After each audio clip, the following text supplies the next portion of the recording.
چې اسلام آباد های کورټ فیصله کړې ده چې کوم بچی د پاکستان په خاوره پیدا شو دا پاکستاني دی دا تر پاکستان نه نشي ایستلی.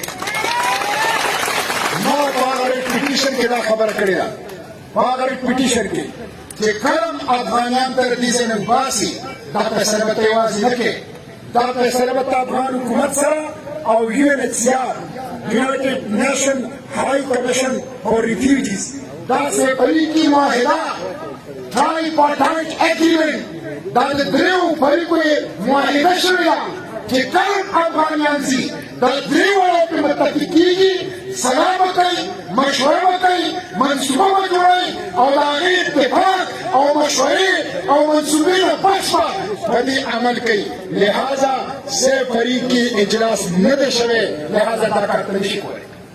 او بله خبره دا فیصله چا کړې ده دا فیصله وي اپیکس کمیټۍ کې شوې ده.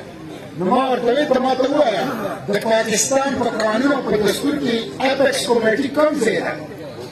اپیکس کمیټي په دستور کې نشته دی اپیکس کمیټي په قانون کې نشته دی په قانون او په دستور کې سینټ دی په قانون او په دستور کې پارلیمنت دی په قانون او په دستور کې جمهوریت حکومت دی. اپیکس کمیټي غیر قانوني ده د اپیکس کمیټۍ فیصلې نه منو د هغې قانوني حیثیت نشته. ما ستاسو وخت هم ویلي چې دوی وایي چې تاسو څلور کاله په چمن کې ناست یې زموږ درباني پروا نشته. راځئ شل پنځه کسان اسلام آباد ته راولېږئ زه در سره د اسلام آباد د پارلیمنت مخې ته کښېنم او د هغې د دې کورونو مخې ته ناسته کوم.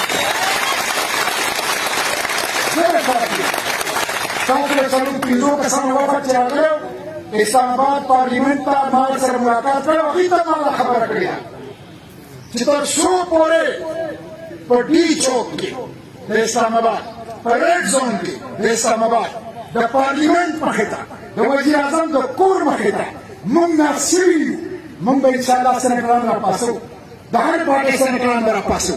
تاسو یو علامتي وخت د شلو کسانو او دېرشو کسانو راولېږئ موږ به در انتظام کوو هلته به کښېنو او سم چې په چمن کې درده ده دغسې به په ریډ زون اسلام آباد کې درده ده. عزیزانو زه یو ځل بیا تاسو ته شاباسۍ درکوم دا چې جدیت به جاري ساتئ تر هغې پورې به جاري انشاءالله تر څو پورې چې مطالبات پرې تسلیم شوي موږ ستړي کېږو نه موږ پرېمانه کېږو نه موږ رسو کېږو نه موږ یېرېږو نه موږ څوک لالچ نشي راکولی موږ څوک درکولی نه شي موږ به انشاءالله خپل حق کوو موږ به خپل حق ګټو او تر هغې پورې به دا جدیدان وي تر څو پورې چې زموږ مطالبات دا حل شوي دي. دا بارډر ډسټرکټ دی دا مطالبه د دې خلکو ده چې د کندهار او تر کوټه پورې تا معاهده کړې ده په تسلیه باندې په شناختي کار باندې فری ټریډ آزاد تجارت ته اجازه ورکړې او کم از کم د کیا عبدالله او د سپین بولدک په منځ کې به هر صورت ورکړې که یو سترګه لجالي او که بله خاندي خو ورکړې به انشاءالله.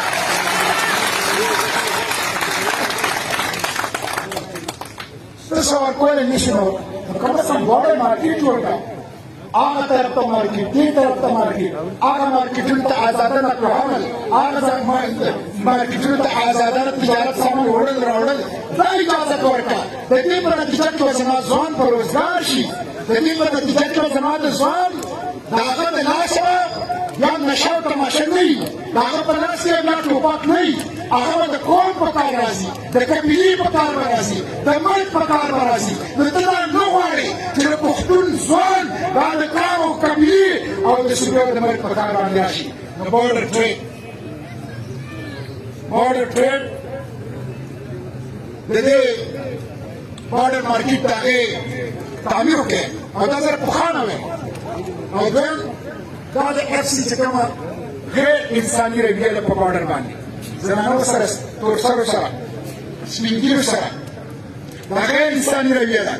یو طرف ته خو تا د انډیا په بارډر باندې بغیر د ویزې او پاسپورټ نه کرتارپور جوړ کړی دی او بل طرف ته زما سپین ږیري او زما تورسرې دا بې عزته کې په باندې باندې دا انهیومن رویه ده، غیر انساني رویه ده. د دې غندنه کوو او د دې مذمت کوو او د دې نه واپس یې.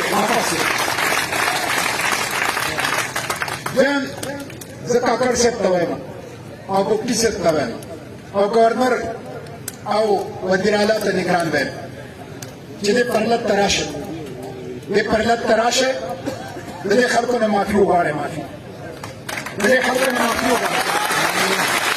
دا غیرتمند خلک دی، دا درانه خلک دی، دا به مو معاف کړي. د دې نه معافي وغواړئ او د دې مطالبات تسلیم کړئ. کنې دا اور به ټول پاکستان ته خورېږي، ټول پاکستان ته خورېږي.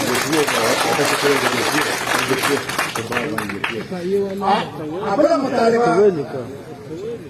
هغه تا دا عزم تار لګو او تا ویلي چې زه 15 ګېټونه درته درکوم، ته دروغجن یې، ته مداخلات یې.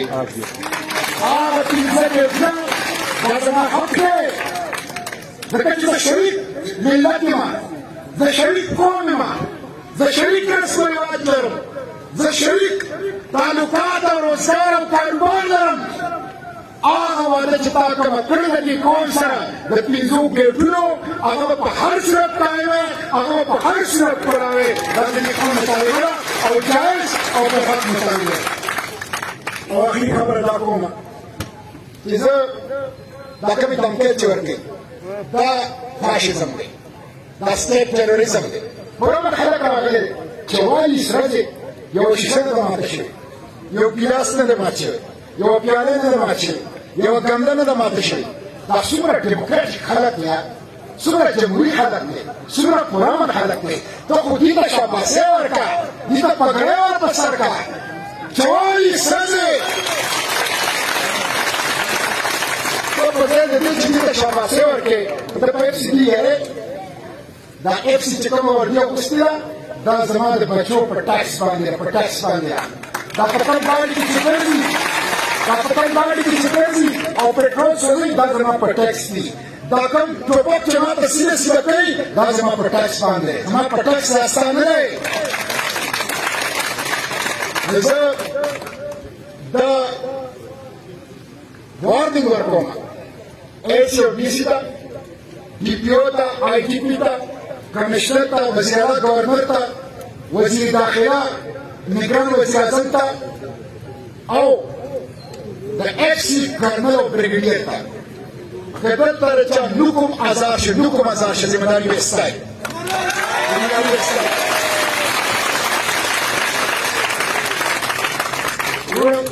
داسې دا خپل اتحاد او اتفاق وساتئ. زمون قوت چې دی موږ سره ټوپک نشته، موږ سره توپ نشته، زمون قوت او زمون طاقت اتحاد او اتفاق دی. سیاسي جماعتونه، تاجر تنظیمونه، مشران د قبایلو، علما کرام او باقي څومره سماجي تنظیم ټول خپل اتحاد او اتفاق په یوه نقطه باندې چې د خپلې خاورې حق به ګټو، د خپلو بچو حق به ګټو، خپل جایز آئیني قانوني مطالبات هغه به تسلیموو او تر څو پورې چې نشي په اتحاد او په اتفاق او په یووالي او په یو موټي به د هغې لپاره جدیت کوو. واخر دعوانا ان الحمد لله رب العالمین.